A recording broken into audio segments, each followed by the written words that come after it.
You know what is this device in my hand. If you have any doubt, so you have this clarity when you see this logo. But see this interesting thing below iPad, something is written. You may not be able to read it, but let me read it for you. Designed by Apple in California, model so and so, assembled in China, and serial number. The point I want to make here is, what do you call this device? Is made in USA, made in China, and I'm sure some of the parts, the chips inside may be coming from Taiwan, or maybe the metal which has come from somewhere in Africa. We don't know. This is how things are being manufactured today. In fact, if you see the recent iPhone, they are not even writing where these are getting manufactured and designed. Now it is very complicated because we have come into a system of global value chain. So see India's participation here.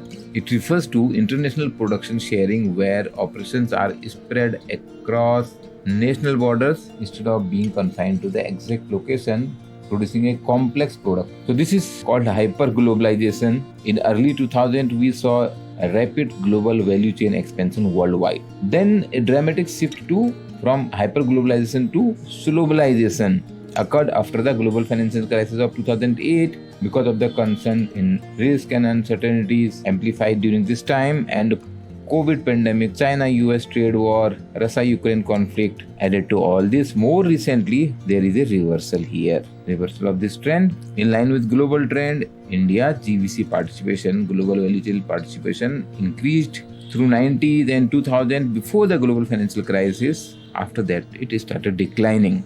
In recent time, schemes like PLI and District Export Hub Initiative has contributed to India's GVC participation, and this has also led to investment by foreign firms in India. The big name is Apple here, you will remember. If you see, this is the rising share of GVC related trade in the gross trade of India. This red color graph shows how the share of the GVC related trade in total in the gross trade is increasing, and also see that sectorial composition of the GVC related trade has changed.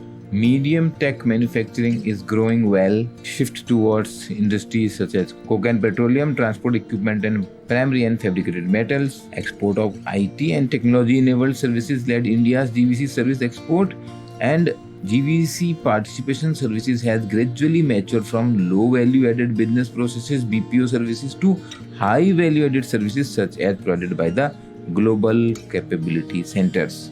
This is worth noting that India's GVC expansion is happening in an era that is not particularly conducive to GVCs. As we have been discussing about various cycles of the economy, this GVC is making India an innovation hub, a technology hub, a knowledge hub. With India's young, educated population, English-speaking population, this indicates the potential India can contribute in the overall production value chain worldwide. Is this video useful? Please like this, share the video, subscribe to the channel. We are here to make your job preparation 50% faster.